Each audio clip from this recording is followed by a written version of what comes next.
ಮೊದಲಿಗೆ ಈ ವರ್ಷದ ಶುಭಾಶಯಗಳನ್ನು ತಮಗೆ ಕೋರ್ತಾ ಇದ್ದೀನಿ. ನಮ್ಮೊಂದಿಗೆ ಈ ಒಂದು ಕ್ಯಾಲೆಂಡರ್ನ ಬಿಡುಗಡೆ ಮಾಡಿಸಿದ್ದಕ್ಕಾಗಿ ನಿಮ್ಮೆಲ್ಲರೂ ಕೂಡ ಆಭಾರಿ. ಮತ್ತು ತಮ್ಮ ಈ ಒಂದು ಚಾನಲ್ಲು ವಕೀಲರಿಗೋಸ್ಕರನೇ ಇರುವಂಥ ಒಂದು ಚಾನಲ್ ಅನ್ನೋ ವಿಚಾರ ಈಗ ಹೇಳಿದ್ರಿ, ನನ್ನ ಗಮನಕ್ಕೆ ಬಂತು. ನಿಮಗೆ ಶುಭವಾಗಲಿ. ನಮ್ಮ ಎಲ್ಲ ವಕೀಲರ ಬಾಂಧವರ ಪರವಾಗಿ ಸೋಷಿಯಲ್ ಮೀಡಿಯಾದಲ್ಲಿ ಹೋರಾಟ ಮಾಡುವಂತಹ ಒಂದು ವ್ಯವಸ್ಥೆಯನ್ನು ಮಾಡಿಕೊಡಿ ಅಂತ ಮಾಡೋದು ನಾನಾದರೂ ತಮ್ಮಲ್ಲಿ ವಿನಂತಿಸ್ತೇನೆ.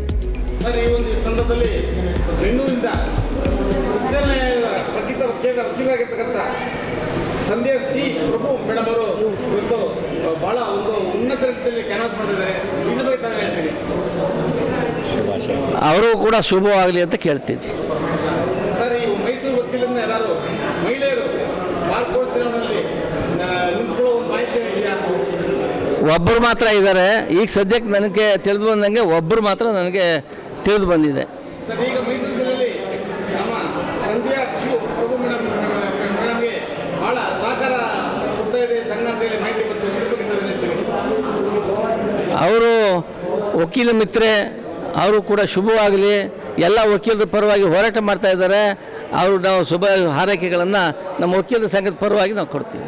ಸರ್, ನಿಮ್ಮ ವಕೀಲರು ಮೈಸೂರಿನಲ್ಲಿ ಬಹಳ ಹೆಸರು ಮಾಡತಕ್ಕಂಥ ಜೂನಿಯರ್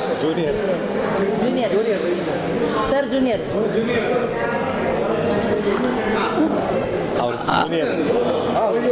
ಸರ್, ಈಗಿದ್ದಾಗ ನಿಮ್ಮ ಜೂನಿಯರ್ ಇರ್ತಕ್ಕಂಥ ರವಿಕುಮಾರ್ ಅವರು ಯಾವುದೋ ಒಂದು ಕೇಸ್ ಬಗ್ಗೆ ಹೈಕೋರ್ಟ್ ಮೆಟ್ಟಿದ್ರು, ಅದು ಅವ್ರ ಕೂಡ ಜಯ ಆಗಿದೆ. ಇದ್ರ ಬಗ್ಗೆ ನಿಮ್ಮ ಒಂದು ವಕೀಲರಿಗೆ ಏನಾಗಿ ಇಷ್ಟಪಡ್ತೀರಾ ಸರ್? ಅದಕ್ಕೆ ನಮಗೆ ಸಂತೋಷ ಇದೆ.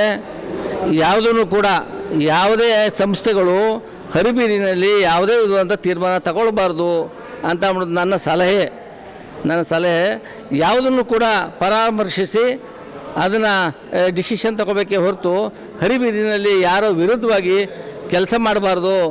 ನಮ್ಮೆಲ್ಲರಿಗೂ ಇರುವಂತಹ ಒಂದು ಬಾರ್ ಕೌನ್ಸಿಲ್ಲು ಕೆಲವರ ವಿರುದ್ಧವಾಗಿ ಕೆಲವರ ಪರವಾಗಿ ನಡ್ಕೊಳ್ಳುವಂಥದ್ದು ಸರಿಯಲ್ಲ. ಅದನ್ನು ನಾನು ಅವರಿಗೆ ಮಂದಟ್ಟು ಮಾಡಲಿಕ್ಕೆ ಇಚ್ಛೆಪಡ್ತೀನಿ. ಈ ವಿಷಯ ಇದ್ದಾಗ ನಿಮ್ಮ ಮಲಗೆ ಪಕ್ಕದಲ್ಲಿ ನಿಮ್ಮ ಕಚೇರಿಯ ಒಂದು ನಿಮಗೆ ಭಾಳ ಗುರುತ ಇದ್ದಾರೆ. ಒಂದು ಕಡೆ ಇದ್ದಾರೆ, ಮತ್ತೊಂದು ಕಡೆ ಹೈಕೋರ್ಟ್ನಲ್ಲಿ ನಮ್ಮ ಎಲ್ಲದಕ್ಕೂ ಸಿದ್ಧ ಇದ್ದೀನಿ, ನಾನು ರವಿಕುಮಾರ್ ಅವರಿಗೆ ಗೆಲುವು ತಂದೆ ಕೊಡ್ತೀನಿ ಅಂತೇಳಿ ಮಹಿಳಾ ಶಕ್ತಿಯಾಗಿರ್ತಕ್ಕಂಥ ನಮ್ಮ ಸಂಧ್ಯಾ ಯು ಪ್ರಭು ಅವರು ಪಕ್ಕದಲ್ಲಿದ್ದಾರೆ. ಇದ್ರ ಬಗ್ಗೆ ಏನು ಹೇಳ್ತೀರಾ ಸರ್? ನನಗೆ ಸಂತೋಷ. ಇಬ್ಬರು ಪಕ್ಕದಲ್ಲಿರೋದು ನನಗೆ ಸಂತೋಷ ಇದೆ. ನನ್ನ ಜೂನಿಯರು, ನನಗೆ ಹೆಮ್ಮೆ ಇದೆ. ಆತ ತುಂಬ ಲಾಯಲ್ ಜೂನಿಯರು. ನಮ್ಮ ಆಫೀಸ್ನಲ್ಲಿ ಒಂದು 15-20 ಜನ ಇದ್ದರು ಆ ಟೈಮ್ನಲ್ಲಿ. ಆ ಎಲ್ಲರಿಗಿಂತೂ ತುಂಬ ಲಾಯಲ್ ಆಗಿ ನನಗೆ ನಿಕಟವರ್ತಿಯಾಗಿದ್ದಂತಹ ಅವರು. ಮತ್ತು ಮೊದಲಿಂದಲೂ ಕೂಡ ಸೋಷಿಯಲ್ ಕಾಳಜಿ, ಅವರಿಗೆ ಸಾಮಾಜಿಕವಾದಂತಹ ಒಂದು ಬದ್ಧತೆ ಅವ್ರಿಗೆ ಮೊದಲಿಂದ ಹುಟ್ಕೊಂಡ್ಬಂದಿತ್ತು. ಅದನ್ನು ಅಪ್ರಿಷಿಯೇಟ್ ಮಾಡ್ತಿದ್ದೆ ನಾನು. ಸರ್, ಈ ವಿಚಾರದಲ್ಲಿ ರವಿಕುಮಾರ್ ಕೇಸ್ಗೆ ಈ ಸಂಧ್ಯಾ ಪ್ರಭು ಮೇಡಮ್ಗೆ ಯಾಕೆ ನೀವು ಆಯ್ಕೆ ಮಾಡಿದ್ರಿ? ಇದು ನಾನು ಆಯ್ಕೆ ಮಾಡಿದ್ದಲ್ಲ, ರವಿಕುಮಾರ್ ಅವರು ಆಯ್ಕೆ ಮಾಡ್ಕೊಂಡಿದ್ದಾರೆ. ಸೊ ಜಯನೂ ಕೂಡ ತಂದು ಕೊಟ್ಟಿದ್ದಾರೆ ಅನ್ನೋ ವಿಚಾರನ ಈಗ ನೀವು ನಿಮ್ಮ ಮುಖಾಂತರ ನಾನು ತಿಳ್ಕೊಂಡೆ, ಸಂತೋಷ ಆಯಿತು. ಅವರು ಕೂಡ ಕಂಗ್ರಾಟ್ಸ್. ಸಂಧ್ಯಾ ಮೇಡಮ್ ಅವರು ನಮ್ಮ ರಾಜ್ಯ ಬಾರ್ ಕೌನ್ಸಿಲ್ ಸದಸ್ಯರಾಗಿ ಎಲೆಕ್ಷನ್ ನಿಂತಿದ್ದಾರೆ. ಅವ್ರ ಬಗ್ಗೆ ಸ್ವಲ್ಪ ಏನು ಮೇಡಮ್ ಬಂದಿದ್ದಾರೆ ಈಗ ರಾಜ್ಯ ಚುನಾವಣೆಯಲ್ಲಿ ಸ್ಪರ್ಧೆ ಮಾಡಬೇಕು ಅಂತ. ನಮ್ಮ ಮಿತ್ರ ರವಿಕುಮಾರ್ ಅವ್ರಿಗೆ ಏನು ಒಂದು ಸ್ಟೇಟ್ ಬಾರ್ ಕೌನ್ಸಿಲ್ನಿಂದ ಆಗಿದ್ದಂಥ ಒಂದು ಅವಾಂತರದ ವಿರುದ್ಧವಾಗಿ ಅವರು ಕೋರ್ಟ್ನಲ್ಲಿ ತಗೊಂಡಂತಹ ಕೆಲವು ಅವರ ಒಂದು ಸ್ಟ್ಯಾಂಡ್ ಇದೆಯಲ್ಲ, ಅದು ಅವರು ಮುಂದಿನ ಚುನಾವಣೆಯ ಒಂದು ಜಯಶೀಲರಾಗೋದಕ್ಕೆ ಇದೊಂದು ಮುನ್ನುಡಿ ಅಂತ ನಾನಾದರೂ ಹೇಳಕ್ಕೆ ಬಯಸ್ತೀನಿ. ಯಾಕೆಂದರೆ ಅವರು ಇದೇ ರೀತಿ ಕರ್ನಾಟಕ ರಾಜ್ಯ ಬಾರ್ ಕೌನ್ಸಿಲ್ನಲ್ಲಿ ಹಲವಾರು ಸಮಸ್ಯೆಗಳು ಇದ್ದಾವೆ. ನಾನು ಈ ಚುನಾವಣೆ ನಂತರ ಅವರು ಜಯಶೀಲರಾದ ಮೇಲೆ ನಾನು ಕೆಲವು ಅಲ್ಲಿರುವಂಥ ಸಮಸ್ಯೆಗಳ ಬಗ್ಗೆ ಅವ್ರ ಗಮನಕ್ಕೆ ತರ್ತೀನಿ.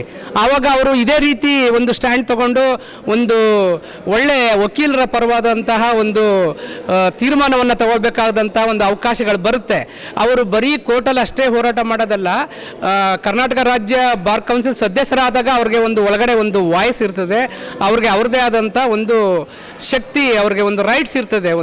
ಆ ಹಕ್ಕಿನ ಮೂಲಕ ಅವರು ಇಡೀ ರಾಜ್ಯದ ಎಲ್ಲ ವಕೀಲರ ಪರವಾಗಿ ವಕೀಲರಿಗೆ ಆಗುವಂಥ ಕೆಲವು ಇನ್ಜಸ್ಟಿಸ್, ಅನ್ಯಾಯದ ವಿರುದ್ಧವಾಗಿ ಅವರು ಹೋರಾಟವನ್ನು ಮಾಡೋದ್ರ ಜೊತೆಗೆ ಅವರು ಅಲ್ಲಿ ಬಾರ್ ಕೌನ್ಸಿಲ್ನಲ್ಲಿ ಕೆಲವು ವಿಚಾರಗಳನ್ನು ಅವ್ರಿಗಿರುವಂಥ ಒಂದು ಫೋರ್ಸನ್ನು ಅಲ್ಲಿ ಎಕ್ಸಿಕ್ಯೂಟ್ ಮಾಡೋದಕ್ಕೆ ಅವಕಾಶ ಆಗುತ್ತೆ.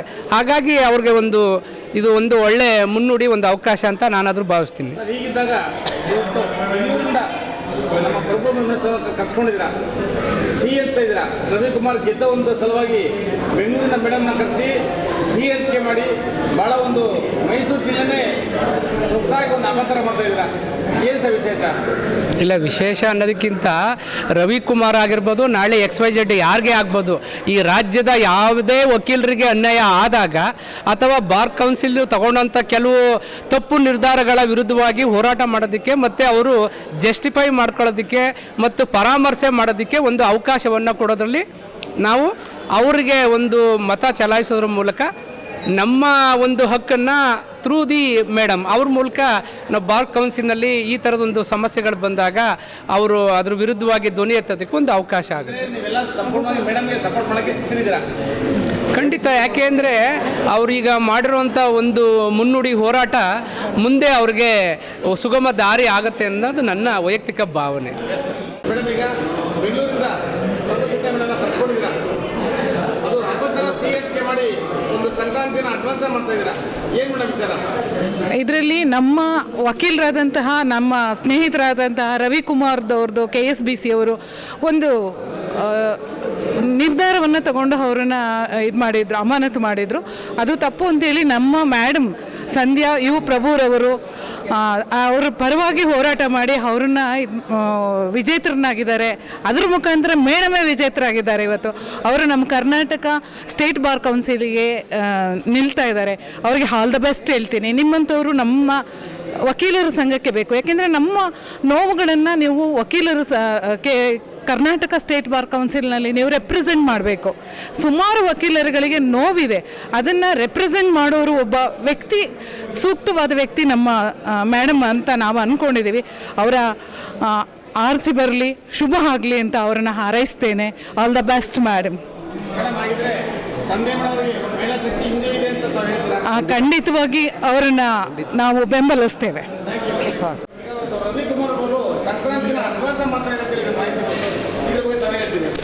ಇದು ರವಿಕುಮಾರ್ ಅವರ ವಿಚಾರದಲ್ಲಿ ಇದು ಸತ್ಯಕ್ಕೆ ಸಂದ ಜಯ. ಇದಕ್ಕೆ ಮುಖ್ಯ ಕಾರಣ, ಮೂಲ ಕಾರಣ ನಮ್ಮ ಸಂಧ್ಯಾ ಪ್ರಭು, ನಮ್ಮ ವಕೀಲರಾದ ಸಂಧ್ಯಾ ಪ್ರಭು ಅವರು ಈಗ ನಮ್ಮ ಇಡೀ KSBCನೇ ಒಂದು ರೀತಿಯಲ್ಲಿ ಚಾಲೆಂಜ್ ಮಾಡಿ ಹೈಕೋರ್ಟ್ನಲ್ಲಿ ಪಿಟಿಷನ್ ಹಾಕಿ ನಮ್ಮ ರವಿಕುಮಾರ್ ಪರವಾಗಿ ಸೂಕ್ತವಾದಂತಹ ಆದೇಶ ಬರುವಾಗೆ ಮಾಡಿದ್ದಾರೆ. ಇದು ಸತ್ಯಕ್ಕೆ ಸಂದ ಗೆಲುವು ಅಂತ ನಾನಂತರೂ ಹೇಳಕ್ಕೆ ಬಯಸ್ತೀನಿ.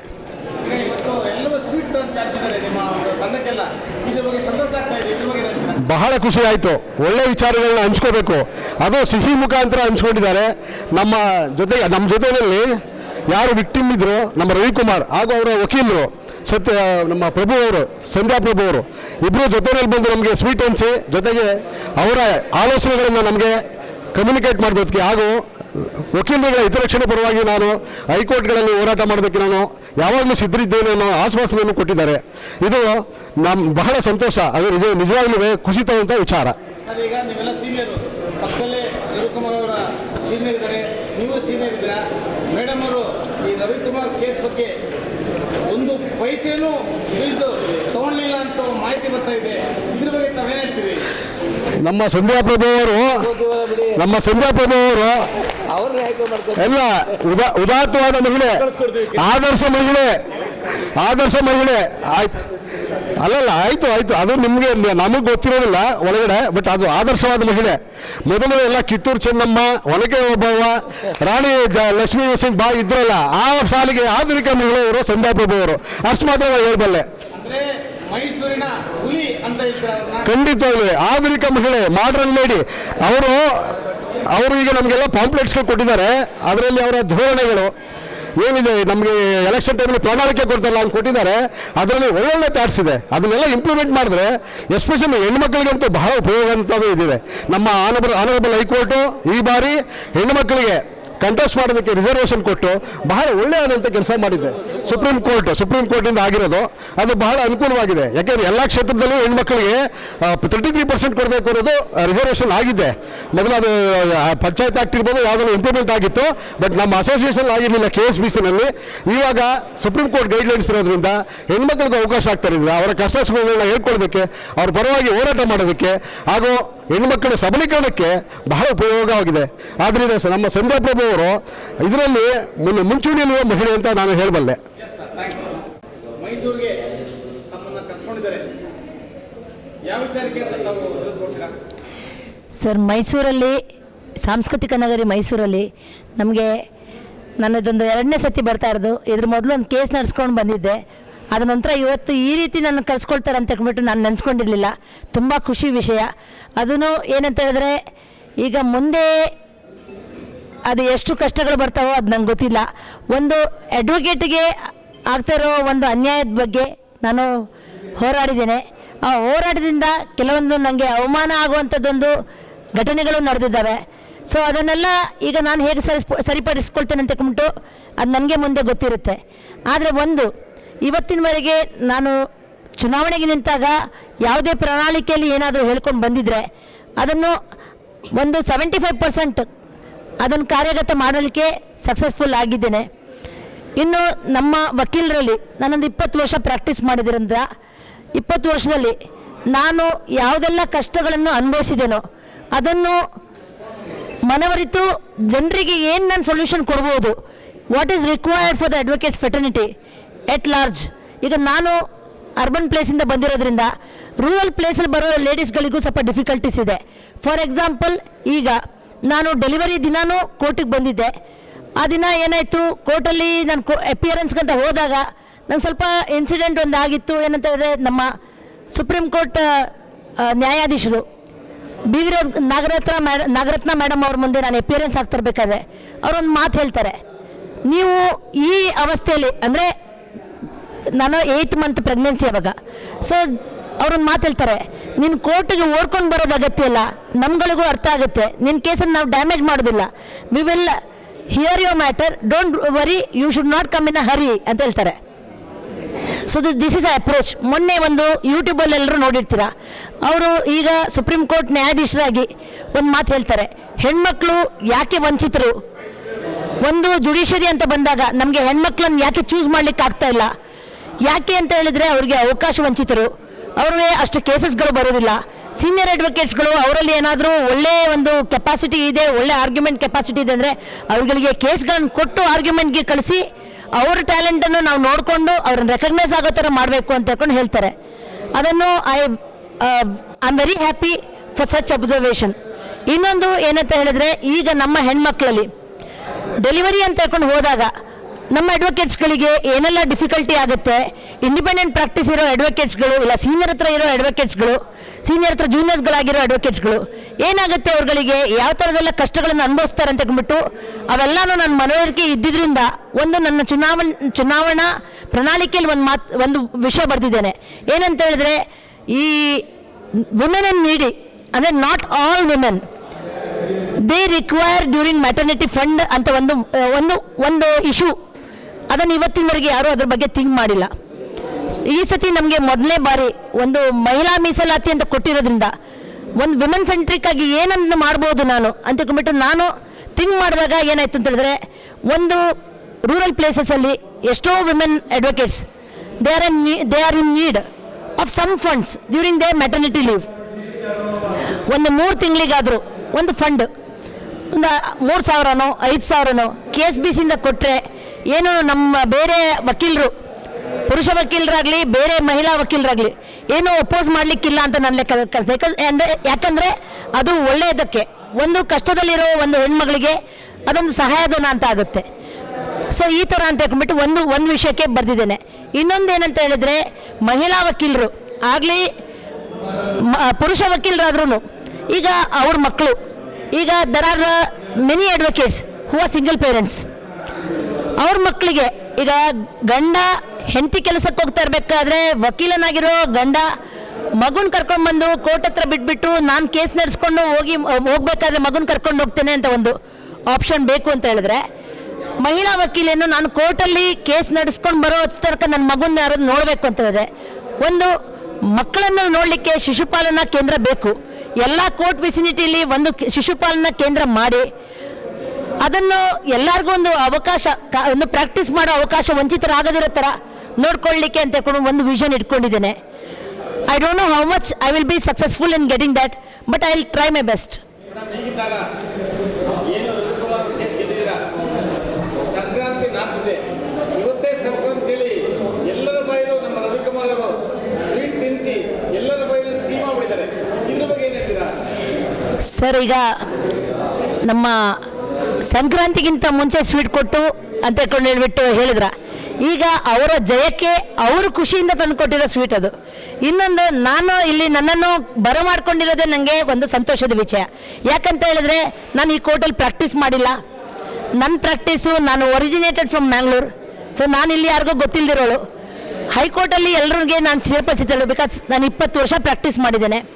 ಆದರೆ ನನಗೆ ಪರಿಚಯನೇ ಇಲ್ಲದಿರೋ ಬಾರಲ್ಲಿ ನನ್ನನ್ನು ಕರೆಸ್ಕೊಂಡು ಆ ಬಾರ್ ಮೆಂಬರ್ಸ್ ಎದುರುಗಡೆ ನನ್ನನ್ನು ಇಂಟ್ರೊಡ್ಯೂಸ್ ಮಾಡ್ತಾ ಇರೋ ರೀತಿ ನೋಡಿದ್ರೆ, ಇವರು ನಮ್ಮ ವಕೀಲರಿಗೋಸ್ಕರ ಒಂದು ಹೋರಾಡಿರೋರು ಅಂತಕೊಂಡ್ಬಿಟ್ಟು ಆ ಬಿಂಬಿಸ್ತಾ ಇರಬೇಕಾದ್ರೆ, ಬಿಂಬಿಸೋದಲ್ಲ ಅದನ್ನು ಹೇಳ್ತಾ ಇರೋ ರೀತಿ ನೋಡಿದ್ರೆ ಅದರಷ್ಟು ಖುಷಿ ನನ್ನ ಲೈಫಲ್ಲಿ ಯಾವುದೂ ಇಲ್ಲ ಸರ್. ಯಾಕಂತ ಹೇಳಿದ್ರೆ ಈ ದಿನ ನಾನು ಯಾವಾಗಲೂ ಎಕ್ಸ್ಪೆಕ್ಟ್ ಮಾಡಿರಲಿಲ್ಲ. ಇವತ್ತು ನಿಮ್ಮ ಪ್ರೀತಿ ನೋಡಿದಾಗ, ನಿಮ್ಮ ಸಪೋರ್ಟ್ ನೋಡಿದಾಗ ನನಗೆ ಒಂದು ಲೆಕ್ಕದಲ್ಲಿ ಖುಷಿ ಆಗ್ತದೆ. ಏನಂತ ಹೇಳಿದ್ರೆ, ಒಂದು ಸತ್ಯಕ್ಕೆ ಜಯ ಸಿಕ್ಕಿದೆ, ಇನ್ನೊಂದು ಒಬ್ಬ ವಕೀಲನಿಗೆ ಆಗಿರೋ ಅನ್ಯಾಯ ನೋಡಿದಾಗ ನಾನು ಒಬ್ಬ ವಕೀಲೆಯಾಗಿ 15 ವರ್ಷ ಪ್ರಾಕ್ಟೀಸ್, ನಾನು 20 ವರ್ಷ, ಅವರು 15 ವರ್ಷ ಪ್ರಾಕ್ಟೀಸ್ ಮಾಡಿ ಒಂದು 3 ವರ್ಷದ ಕೋರ್ಸ್, ನಾನು ಅವರಿಗೆ ಕೇಸ್ ಫೈಲ್ ಆದ ನಂತರ ಕೇಳಿದೆ, ಸರ್ ನಿಮ್ಮದು 5 ಇಯರ್ಸ್ ಕೋರ್ಸಾ 3 ಇಯರ್ಸ್ ಕೋರ್ಸ್ ಅಂತ. ಅವ್ರು 3 ಇಯರ್ಸ್ ಅಂತ ಹೇಳಿದ್ರು. ಆಗ 3 ಇಯರ್ಸ್ ಅಂತ ಹೇಳಿದ್ರೆ 15 ವರ್ಷ ಪ್ರಾಕ್ಟೀಸು, 3 ವರ್ಷ ಒಂದು ಅವರು ವಿದ್ಯಾಭ್ಯಾಸ, ಲಾ ಡಿಗ್ರಿ. ಸೊ ಆ ಲಾ ಡಿಗ್ರಿ, ಈ ಒಂದು ಕಾನೂನು ವಕೀಲರಾಗಲಿಕ್ಕೆ ಒಂದು 18 ವರ್ಷ ಸ್ಪೆಂಡ್ ಮಾಡಿರೋಗೆ ಒಂದೇ ದಿನ ಒಂದೇ ನಿಮಿಷದಲ್ಲಿ ಒಂದು ಆರ್ಡ್ರ್ ಮಾಡಿಬಿಟ್ಟು ಒಂದೇ ಸತಿ ನೀವು ಇಲ್ಲ ಇನ್ನು ವಕೀಲರಾಗಲಿಕ್ಕೆ ಇಲ್ಲ, ವಕೀಲರಾಗಿ ವಕೀಲ ವೃತ್ತಿ ನಡೆಸೋಂಗಿಲ್ಲ ಅಂತ ಹೇಳಬೇಕಾದ್ರೆ ಯಾರಿಗೋದು ಆಗತ್ತೆ. ಯಾಕಂದರೆ ನಮ್ಮನ್ನು ನಂಬ್ಕೊಂಡು ಕ್ಲೈಂಟ್ಸ್ಗಳಿರ್ತಾರೆ. ನಮ್ಮ ಹತ್ರ ಒಂದು ಕಕ್ಷಿದಾರರು ಬಂದು ನಮ್ಮನ್ನು ನಂಬ್ಕೊಂಡು ಕೇಸ್ ಕೊಟ್ಟಿರ್ತಾರೆ. ಅವರಿಗೂ ಒಂದು ಸತಿ ಬ್ಲ್ಯಾಂಕು, ನಮಗೂ ಒಂದು ಸತಿ ಬ್ಲ್ಯಾಂಕ್ ಆಗಿ ಆ ಪರಿಸ್ಥಿತಿ ಯಾವ ಅಡ್ವೊಕೇಟ್ಗೂ ಬರಬಾರ್ದು ಸರ್. ಹೀಗಿದ್ದಾಗ ರವಿಕುಮಾರ್ ಅವರು ನಿಮ್ಮ ಪಕ್ಕದಲ್ಲಿದ್ದಾರೆ, ಅವ್ರ ಸೀನಿಯರು ಪಕ್ಕದಲ್ಲಿದ್ದಾರೆ, ನಿಮ್ಗಿನ್ನ ಭಾಳ ಹಿರಿಯರು ಇರ್ತದೆ, ಗೆಲುವು ತೋರಿಸ್ಕೊಂಡು ಅವ್ರ ಮುಂದೆ ನಿಂತ್ಕೊಂಡಿದ್ದೀರಾ. ಸೀನಿಯರ್ ಏನಾದ್ರು ಒಂದು ಯಾವ ಸಂದೇಶ ಕೊಡ್ಲಿಕ್ಕೆ ಏನು ಹೇಳ್ತೀರಾ ಈ ಸಮಯದಲ್ಲಿ? ಸರ್, ನಾನು ಎಲೆಕ್ಷನ್ ನಿಲ್ತಾ ಇದ್ದೇನೆ ಅಂತ ತಿಳ್ಕೊಂಡ್ಬಿಟ್ಟು ಫಸ್ಟ್ ಡಿಸೈಡ್ ಮಾಡಿದಾಗ ನಾನು ಮೊದಲು ದೇವಸ್ಥಾನಕ್ಕೆಲ್ಲ ಹೋಗಿದ್ದು.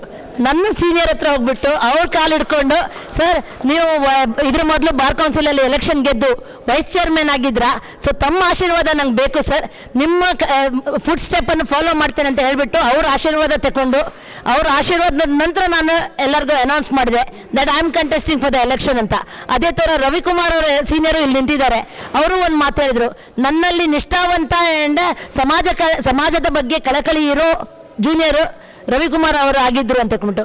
ಒಬ್ಬ ಸೀನಿಯರಿಂದ ಒಂದು ಹೆಗ್ಗಳಿಕೆ ಮತ್ತು ಒಂದು ಒಳ್ಳೆಯ ಮಾತು ಕೇಳಿಸ್ಕೊಳ್ಳೋದು ಒಬ್ಬ ಜೂನಿಯರ್ಗೆ ಅದರಷ್ಟು ಒಳ್ಳೆ ದಿನ ಇಲ್ಲ ಸರ್ ಯಾವಾಗ್ಲೂ. ಅದು that is something which is more than the asset. ನೀವು ಕೇಸ ಗೆದ್ದಿದ್ದೀರಾ, ಸೊ ಕಾನೂನು ಪರ ಕೋರ್ಟ್ ಮಾಡಿದೆ. ಹೀಗಿದ್ದಾಗ ನೀವು ಈಗ ತಾನೇ ತಾನು ಸ್ಪರ್ಧೆ ಮಾಡ್ತಾ ಹೇಳಿ ಅನೌನ್ಸ್ ಮಾಡಿದ್ದೀರಾ. ಈ ಅನೌನ್ಸ್ಗೆ ಏನಾದ್ರು ಈ ಗೆದ್ದಿರೋದ್ರಲ್ಲಿ ನಿಮಗೆ ಸ್ವಲ್ಪ ನೋವು ನಲಿಗಳು ಅಥವಾ ಏನಾದ್ರು ಅಡಚಣೆ ಆಗೋ ಸಾಧ್ಯತೆ ಇದೆಯಾ? ಸರ್, ಅದನ್ನು ನಾನು ಹೇಳಲಿಕ್ಕೆ ಆಗೋದಿಲ್ಲ. ಯಾಕಂದರೆ ವಕೀಲರು ಎಲ್ಲ ಬುದ್ಧಿವಂತರು, ತಿಳ್ಕೊಂಡಿರೋರು, ಅರ್ಥ ಮಾಡ್ಕೊಳ್ತಾರೆ. ಈಗ ನನಗೆ ಎಷ್ಟು ನೆಗೆಟಿವಿಟಿ ಅವ್ರು ಮಾಡಿದಾರೋ ಅಪೋಸಿಟ್ನಲ್ಲಿದ್ದರು, ಅಷ್ಟೇ ನೆಗೆಟಿವಿಟಿ ಅದು ಪಾಸಿಟಿವಿಟಿ ಬೇರೆಯವ್ರು ತರ್ತಾರೆ ಅಂತ ನೆನೆಸ್ಕೊಳ್ತೇನೆ. ಯಾಕಂತ ಹೇಳಿದರೆ ನಾನು ಗೆದ್ದಿರೋ ಕೇಸಲ್ಲಿ ಆ ಆರ್ಡ್ರನ್ನು, ಒಂದು ಕೋರ್ಟ್ ಆರ್ಡ್ರನ್ನು ತಿರ್ಚಿಬಿಟ್ಟು ಅದ್ರ ಬಗ್ಗೆ ರಾಂಗ್ ಆಗಿ ಹೇಳಿಬಿಟ್ಟು ಯಾರ್ಯಾರಿಗೋ ಇನ್ಫಾರ್ಮೇಷನ್ ಪಾಸ್ ಮಾಡಿದಾಗ ಒಂದು 25,000 ಅಡ್ವೊಕೇಟ್ಸ್ಗಳ ಮುಂದೆ ನಾನು ಅವಮಾನಿತಲಾಗಿದ್ದೇನೆ. ಅದ್ರ ಬಗ್ಗೆ ಅವ್ರಿಗೆ ಎಕ್ಸ್ಪ್ಲನೇಷನ್ ಕೊಡಬೇಕು ಅಂತ ಹೇಳಿಬಿಟ್ಟು ನಾನು ಇವತ್ತು ಬೆಳಿಗ್ಗೆ ಒಂದು ನೋಟಿಸ್ ಕೊಟ್ಟಿದ್ದೇನೆ. ಸೊ ನೋಟಿಸನ್ನು ಅವ್ರಿಗೆ ಡಿಸ್ಪ್ಯಾಚ್ ಮಾಡಿದ್ದೇನೆ. ಸೊ ಅವ್ರಿಗೆ ರೀಚ್ ಆಗುತ್ತೆ. ಆ್ಯಂಡ್ ನಾನೇನು ಹೇಳಿದ್ದೇನೆ ಅಂತ ಹೇಳಿದ್ರೆ, ಈಗ ಸರ್ ರಾಜ್ ದಕ್ಷ ಅಂತಂದ್ಬಿಟ್ಟು ಒಂದು ಪೋರ್ಟಲಿಂದ ಪೋಸ್ಟ್ ಆಗಿರೋ ಪೋಸ್ಟಿಂದ ನನಗೆ ಅವಮಾನ ಆಗಿದೆ. ಎಲ್ಲ ಅಡ್ವೊಕೇಟ್ಗಳ ಮುಂದೆ ನನ್ನನ್ನು ಕೆಟ್ಟದಾಗಿ ಬಿಂಬಿಸಿದ್ದಾರೆ ಸರ್. ನಾನು ಒಬ್ಬ ಅಡ್ವೊಕೇಟ್ ಆಗಿ ವೃತ್ತಿಯಲ್ಲಿರಬೇಕಾದ್ರೆ ನನಗಾಗಿರೋ ಅವಮಾನಕ್ಕೆ ನಾನು ಕಕ್ಷಿದಾರರಿಗೆ ಹೇಗೆ ಫೈಟ್ ಮಾಡ್ತೀನೋ ನನಗೋಸ್ಕರ ನಾನು ಫೈಟ್ ಮಾಡಲಿಲ್ಲ ಅಂದರೆ ನಾನು ಒಬ್ಬ ವಕೀಲೆ ಆಗಿ ತಗೊಂಡು ಒಳ್ಳೆ ವಕೀಲ ಅಂತ ನನ್ನ ಲೆಕ್ಕದಲ್ಲಿ ಆಗೋದಿಲ್ಲ.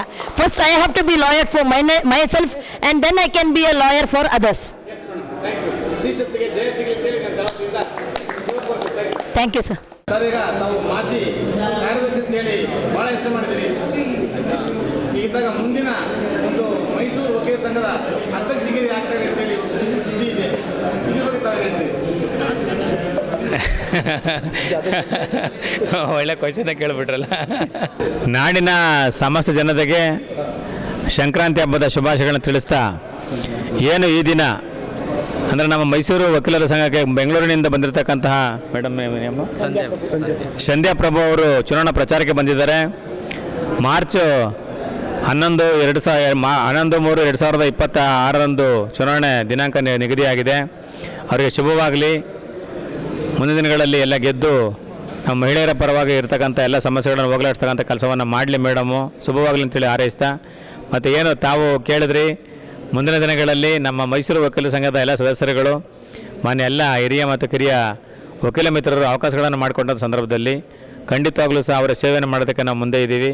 ಖಂಡಿತವಾಗಲೂ ಸಹ ಪ್ರಾಮಾಣಿಕವಾಗಿ, ನಿಷ್ಪಕ್ಷಪಾತವಾಗಿ, ಯಾವುದೇ ರೀತಿಯ ಜಾತಿ ಮತ ಭೇದವಿಲ್ಲದೆ ಕೆಲಸಗಳನ್ನು ಮೈಸೂರು ವಕೀಲರ ಸಂಘದ ಅಭಿವೃದ್ಧಿಗೆ ಮಾಡ್ತೇವೆ ಅಂತೇಳಿ, ಜೊತೆಗೆ ಪರೋಕ್ಷವಾಗಿ ನಮ್ಮ ಏನು ಈಗ ಸ್ಟೇಟ್ ಬಾರ್ ಕೌನ್ಸಿಲ್ನಲ್ಲಿ ಗೆಲ್ತಕ್ಕಂಥ ಏನು ನಮ್ಮ ಅಭ್ಯರ್ಥಿಗಳಿದ್ದಾರೆ ಅವ್ರಿಗೂ ಸಹ ನಮ್ಮ ಪರೋಕ್ಷವಾಗಿ ನಮ್ಮ ಸಹಕಾರಗಳನ್ನು ಕೊಡ್ತೀವಿ ಅಂತೇಳಿ ಈ ಮೂಲಕ ಹೇಳೋದಕ್ಕೆ ಇಷ್ಟಪಡ್ತೇನೆ. ಸರ್, ಹೀಗಿದ್ದಾಗ ಮೇಡಮ್ ಅವರು ಹೈಕೋರ್ಟ್ನಲ್ಲಿ ನಿಮ್ಮ ಏನು ಕೆಲಸ ಮಾಡ್ಕೊಳ್ಳೋ ವಕೀಲ ರವಿಕುಮಾರ್ ಪರವಾಗಿ ಜಯಗಳಿಸಿದ್ದಾರೆ. ಇದ್ರ ಬಗ್ಗೆ ನಿಮ್ಮ ಒಂದು ಸಂದೇಶ ಇವತ್ತಾನ ನಮಗೆ ವಿಚಾರ ಗೊತ್ತಿರಲಿಲ್ಲ. ಇವತ್ತು ನಮಗೆ ಮೇಡಮ್ ಬಂದು ನಮ್ಮ ಮೈಸೂರು ವಕೀಲ ಸಂಘಕ್ಕೆ ಬಂದ ನಂತರದಲ್ಲಿ ಗೊತ್ತಾದಂಥ ವಿಚಾರ ನಿಜಕ್ಕೂ ಸಹ ತುಂಬ ಖುಷಿಯಾಯಿತು. ಯಾಕಂದರೆ ಯಾವುದೇ ಒಂದು ವಕೀಲರ ಸಂಬಂಧಪಟ್ಟಾಗಿ ಮಾತಾಡೋದಾದರೆ, ಯಾವುದೇ ಒಂದು ಸಾರ್ವಜನಿಕವಾದ ಒಂದು ಸಮಸ್ಯೆಗಳ ಸಂಬಂಧಪಟ್ಟಾಗಿ ಯಾವುದೇ ವಕೀಲರಾದಂಥವರು ಧ್ವನಿ ಎತ್ತಕ್ಕಂಥದ್ದು ಸಹಜ. ಎಲ್ಲಿ ಸಮಸ್ಯೆಗಳಿರ್ತದೋ ಅಲ್ಲಿ ವಕೀಲರು ಇರ್ತಕ್ಕಂಥದ್ದೆಲ್ಲ ಕಾಣ್ತೇವೆ. ಹಾಗಾಗಿ ನಮ್ಮ ರವಿಕುಮಾರ್ ಅವರು ತುಂಬ ಪ್ರಾಮಾಣಿಕವಾಗಿ, ನಿಷ್ಪಕ್ಷಪಾತವಾಗಿ, ನ್ಯಾಯನಿಷ್ಠೆಯಿಂದ ಹೋರಾಟಗಳನ್ನು ಮಾಡ್ಕೊಂಡು ಬರ್ತಿರ್ತಕ್ಕಂಥದ್ದನ್ನು ನೋಡ್ತಾ ಇದ್ದೇವೆ. ಖಂಡಿತವಾಗಲೂ ಸಹ ಒಳ್ಳೆಯ ಬೆಳವಣಿಗೆ. ಅಂತಹ ಒಂದು ವಕೀಲರಿಗೆ ನೈತಿಕವಾದ ಒಂದು ಸ್ಥೈರ್ಯವನ್ನು ತುಂಬುವುದರ ಮೂಲಕ ಇವತ್ತು ಹೈಕೋರ್ಟ್ನಲ್ಲಿ ಆ ಒಂದು ಪ್ರಕರಣವನ್ನು ನಮ್ಮ ರವಿಕುಮಾರ್ ಪರವಾಗಿ ಮಾಡಿಕೊಟ್ಟಿರ್ತಕ್ಕಂಥದ್ದಕ್ಕೆ ಮೇಡಮ್ನವ್ರಿಗೆ ತುಂಬ ಧನ್ಯವಾದಗಳನ್ನು ಅರ್ಪಿಸ್ತಾ, ಮತ್ತು ಇದೇ ರೀತಿಯಲ್ಲಿ ನಮ್ಮ ವಕೀಲ ಮಿತ್ರರು ಎಲ್ಲೇ ಅನ್ಯಾಯ ನಡೆದರೂ ಕೂಡಲೇ ನೀವೆಲ್ಲರೂ ಸಹ ಅನ್ಯಾಯದ ವಿರುದ್ಧವಾದಂಥ ಧ್ವನಿಯನ್ನು ಎತ್ತಬೇಕು ಅಂತೇಳಿ ನಾನು ಈ ಮೂಲಕ ಕರೆಯನ್ನು ಕೊಡ್ತೇನೆ. ಸರಿ, ಇದ್ದಾಗ ನೀವು ಮುಂದಿನ ಒಂದು ವಕೀಲ ಚುನಾವಣೆಯಲ್ಲಿ ಸಂಘದಲ್ಲಿ ತಾವು ಅಧ್ಯಕ್ಷರಾಗಿದ್ದೀರಾ ಅಂತೇಳಿ ಕೆಲವು ಮಾತು ಬರ್ತಾ ಇದೆ. ಈಗಲೇ ಬರ್ತಾ ತಿಂತ ಹೇಳ್ತಾ ಇದ್ದಾರೆ. ಇದ್ರ ಬಗ್ಗೆ ಹೇಳ್ತೀವಿ ಸರ್. ವಕೀಲರ ಚುನಾವಣೆ ಅಂತಂದರೆ ತುಂಬ ದೊಡ್ಡ ಮಟ್ಟದ ಚುನಾವಣೆ. ಯಾಕಂದರೆ ಒಂದೊಂದು MLA ಕ್ಷೇತ್ರಗಳನ್ನು ಗೆಲ್ತಕ್ಕಂಥದ್ದನ್ನು ಮಾಡ್ಬೋದು, ಆದರೆ ವಕೀಲರ ಚುನಾವಣೆಗಳಲ್ಲಿ ಗೆಲ್ತಕ್ಕಂಥದ್ದು ಅಷ್ಟು ಸುಲಭವಾದ ಮಾತುಗಳಲ್ಲ. ಹಾಗಾಗಿ ಈಗ ನಾವು ವಕೀಲರು ಏನು ನಮ್ಮ ಅವರ ಸೇವೆಗಳನ್ನು ಮಾಡೋದಕ್ಕೆ ನಮ್ಮನ್ನು ಆಯ್ಕೆ ಮಾಡ್ಕೊಳ್ಳುವಂಥ ಒಂದು ಸಂದರ್ಭ ಬರ್ತದೆ. ಆಯ್ಕೆ ಮಾಡ್ಕೊಳ್ತಕ್ಕಂಥ ಸಂದರ್ಭ ಬಂದಾಗ ಖಂಡಿತವಾಗ್ಲೂ ಸಹ ನಾವು ಅವರ ಪರವಾಗಿ ನಿಂತು ಕೆಲಸವನ್ನು ಮಾಡ್ತಕ್ಕಂಥ ಒಂದು ಕಾರ್ಯಕ್ಕೆ ಮುಂದಾಗ್ತೀವಿ. ರವಿಕುಮಾರ್ ಅವರು ಜಯಗಳಿಸಿದ್ದಾರೆ, ಅವರಿಗೆ ತಮ್ಮ ಒಂದು ಸಂದೇಶವನ್ನು ಕೊಡೋದಿದೆ, ಏನು ಹೇಳ್ತೀರಿ? ಶುಭ ಸಂದೇಶ. ರವಿಕುಮಾರ್ ಅವರ ಜೊತೆ ನಾವೆಲ್ಲರೂ ಸಹ ಅವತ್ತು ನಾನು ಹೇಳಿದ್ದೆ ಫೋನ್ ಮಾಡಿ, ನಿಮ್ಮ ಜೊತೆ ನಾವೆಲ್ಲರೂ ಸಹ ಇದ್ದೀವಿ, ಧೃತಿಗೆಡಬೇಡಿ, ಧೈರ್ಯವಾಗಿರಿ, ನಾವೆಲ್ಲ ಜೊತೆಗಿರ್ತೀವಿ, ಇಡೀ ನಮ್ಮ ವಕೀಲರ ಸಂಘವೇ ನಿಮ್ಮ ಜೊತೆಗಿರುತ್ತೆ ಅಂತ ಅವತ್ತು ಹೇಳಿದ್ದು. ಇವತ್ತಿಗೂ ಅದನ್ನು ಹೇಳ್ತಕ್ಕಂಥದ್ದು, ಎಲ್ಲಿ ಅನ್ಯಾಯ ನಡೀತದೋ ಅನ್ಯಾಯದ ವಿರುದ್ಧವಾದಂಥ ಧ್ವನಿಯನ್ನು ನೀವು ಎತ್ತಕ್ಕಂಥ ಕೆಲಸವನ್ನು ಮಾಡಿ, ನಾವೆಲ್ಲರೂ ಸಹ ನಿಮ್ಮ ಜೊತೆಗಿರ್ತೀವಿ ಅಂತೇಳಿ ಈ ಮೂಲಕ ಅವರಿಗೆ ಸಂದೇಶವನ್ನು ಕೊಡ್ತೇನೆ. ಇವತ್ತು ಹೈಕೋರ್ಟ್ನಲ್ಲಿ ಕೇಸ್ ಗೆದ್ದು ಬಾರ್ ಕೌನ್ಸಿಲಲ್ಲಿ ಏನು ಕೇಸ್ ಇದೆಯೋ ಅದು ನಾವು ಜಯಗಳಿಸಿ ಮತ್ತೆ ವಕೀಲ ವೃತ್ತಿ ಮಾಡ್ತಾ ಇದ್ದೀರಾ. ಹೀಗಿದ್ದಾಗ ಇವತ್ತು ಮೇಡಮ್ ಬೆನ್ನನ್ನು ಕರೆಸಿದ್ದೀರಾ, ಸಿ ಅಂತ ಇದ್ದೀರಾ. ಇದ್ರ ಬಗ್ಗೆ ತಾವು ಹೇಳ್ತೀವಿ. ಸರ್, ಏನು ಹೇಳಲ್ಲ ಸರ್, ನಮ್ಮ ಸೀನಿಯರ್ ಮುಂದೆ ನಿಲ್ಲಿಸ್ಬಿಟ್ಟಿದ್ದೀರಾ ನೀವು. ನಾನು ನಮ್ಮ ಸೀನಿಯರ್ ಹೇಳ್ಕೊಟ್ಟಿದ್ದ ದಾರಿಲಿ ಹೋಗಿದ್ದೀನಿ. ₹1 ಯಾರಿಗೂ ಅನ್ಯಾಯ ಮಾಡಿಲ್ಲ, ಒಬ್ರಿಗೂ ಯಾರಿಗೂ ನೋವಿಸಿಲ್ಲ ಇದುವರೆಗೆ. ಏನೋ ಒಂದು ಕೆಟ್ಟ ಟೈಮ್ ಬಂದಿತ್ತು. ಸೀನಿಯರ್ ಆಶೀರ್ವಾದ ಮತ್ತು ನಮ್ಮ ವಕೀಲರ ಸಂಘದ ಎಲ್ಲ ನಮ್ಮ ವಕೀಲರುಗಳ ಆಶೀರ್ವಾದದಿಂದ ಇವತ್ತು ಹೊರಗಡೆಗೆ ಬಂದಿದ್ದೀನಿ. ಏನೋ ನಿಮ್ಮ ಹಾರೈಕೆಗಳು, ಶುಭಕಾಮನೆಗಳು ಹಿಂಗೆ ಇರಲಿ ಅಂತ ಕೇಳ್ಕೊಂತೀನಿ ಸರ್. ಈಗ ಈ ವಿಚಾರದಲ್ಲಿ ಕೇಸಿನ ಬಗ್ಗೆ ಮೇಡಮ್ ಅವರು ನಿಮ್ಮ ಕಡೆಯಿಂದ ಒಂದು ಪೈಸೆನೂ ನೋಡಿ ಸರ್ ಇದೇನಂತ ಅಂದರೆ ನೋಡಿ, ಇವಾಗ KSBC ವಿರುದ್ಧ ನಾನು ಕೇಸ್ ಫೈಲ್ ಮಾಡಬೇಕು ಅಂತ ಅಂದಾಗ ದೊಡ್ಡ ದೊಡ್ಡ ವಕೀಲರುಗಳು ಒಂಚೂರು ಹಿಂದೇಟ್ ಹಾಕಿದ್ರು. ಅದು ನಮ್ಮ ಮಾತೃ ಸಂಸ್ಥೆ ಮದರ್ ಯೂನಿಟ್ ಅಂತ ಅಂದ್ಬಿಟ್ಟು. ಒಬ್ಬರು ಲೇಡಿ ಅಡ್ವೊಕೇಟ್ KSBC ಅಲ್ಲದೆ ಇದ್ದರೆ ಮತ್ತಿನ್ನೊಂದು ಸಂಸ್ಥೆ ಆಗಲಿ ರೀ, ಅನ್ಯಾಯನೇ, ನಾನು ನಿಮ್ಮ ಜೊತೆಗಿರ್ತೀನಿ ಅಂತ ಅಂದ್ಬಿಟ್ಟು ಮುಂದೆ ಫಸ್ಟ್ ರೋಲ್ ಬಂದು ನಿಂತ್ಕೊಂಡ್ರು. ಜೆರಾಕ್ಸ್ ಕಾಸು ಸಹ ನಾನು ಅದ್ರ ಇಸ್ಕೊಂಡಿಲ್ಲ. ಜೆರಾಕ್ಸ್ ಕಾಸೆಲ್ಲ ನೀವು ಕೊಡೋದಾದರೆ ನೀವು ನನ್ನ ಆಫೀಸ್ಗೂ ಬರಬೇಡಿ, ನನ್ನ ಹತ್ರ ಕೇಸು ಹಾಕಿಸ್ಬೇಡಿ ಅಂತೇಳಿ ವಕೀಲರಿಗೆ ಅನ್ಯಾಯ ಆದಾಗ ಫೈಟ್ ಮಾಡೋದು ನಮ್ಮ ಡ್ಯೂಟಿ ಅದು. ಸೊ ಈ ಥರ ಕೇಸ್ ಫೈಲ್ನ ಮಾಡಿದ್ರು ಮತ್ತು ಫೇವರೇಬಲ್ ಆರ್ಡರ್ ಮಾಡಿಕೊಟ್ರು. ನಾನು ಮೇಡಮ್ಗೆ ಆಭಾರಿಯಾಗಿರ್ತೀನಿ. ಈ ಸತ ನಮ್ಮ ಮೈಸೂರು ಬಾರ್ಗೆ ಅವ್ರ ಪರ ಪ್ರಚಾರ ಮಾಡಿ ನನ್ನ ಕೈಲಿ ಸಾಧ್ಯ ಆದಷ್ಟು ಲೀಡಿಂಗ್ಸ್ನ ಕೊಡಿಸ್ಬೇಕನ್ನೋದು ನಾನು ಅಂದ್ಕೊಂಡಿದ್ದೀನಿ. ಸರ್, ಈಗ ನಮ್ಮ ಮಾಹಿತಿ ಇದೆ, ಅರವಿಂದ್ ಕಾಮತ್ ಅಂತೇಳಿ ಹೈಕೋರ್ಟ್ ಗವರ್ನಿಂಗ್ ಕೌನ್ಸಿಲ್ ಅವ್ರೇನಾದ್ರು ಈ ಕಾರ್ಯಕ್ರಮಕ್ಕೆ ಬರೋ ಮುನ್ಸೂಚನೆ ಇದೆ ಈಗ? ಸರ್, ಅವರೊಬ್ಬರೇ ಅಲ್ಲ, ನನ್ನ ಜೊತೆಗೆ ಹೈಕೋರ್ಟ್ನಲ್ಲಿ ಒಂದು 20-30 ವಕೀಲರುಗಳು ನನ್ನ ಸಹಕಾರಕ್ಕಿದ್ದಾರೆ ಸರ್. ಸುಳ್ಳು ಹೇಳಬಾರ್ದು. ಎಲ್ಲರಿಗೂ ನಾನು ಆಭಾರಿಯಾಗಿರ್ತೀನಿ, ಎಲ್ಲರಿಗೂ ಕೃತಜ್ಞತೆ ಸಲ್ಲಿಸ್ತೀನಿ. ಎಲ್ಲದಕ್ಕಿಂತ ಹೆಚ್ಚಾಗಿ ಸೀನಿಯರ್ ಆಶೀರ್ವಾದ ಹಿಂಗೆ ಇರಲಿ ಅಂತ ಕೇಳ್ಕೊಂತೀನಿ ಸರ್. ಸರಿ, ಇದ್ದಾಗ ಸೆಕ್ರೆಟರಿ ಪಕ್ಕ ಇದ್ದಾರೆ, ಸೀನಿಯರ್ ಪಕ್ಕ ಇದ್ದಾರೆ, ಅಡ್ವಾನ್ಸ್ ಆಗಿ ಇವತ್ತು ಸಂಘದ ಆಚರಣೆ ಮಾಡೋಷ್ಟು ಒಂದು ಖುಷಿ ತಂದಿದ್ದೀರಾ. ಈ ಒಂದು ವೇದಿಕೆಗೆ ತಾವೇನು ಇಷ್ಟಪಡ್ತೀರಾ ಕಾನೂನಲ್ಲಿ? ಅಷ್ಟೇ ಸರ್, ಹಿರಿಯರದು ಆಶೀರ್ವಾದ ಇರಲಿ ಅಂತ ಕೇಳ್ಕೊಂತೀನಿ ಸರ್. ನಮಸ್ತೆ.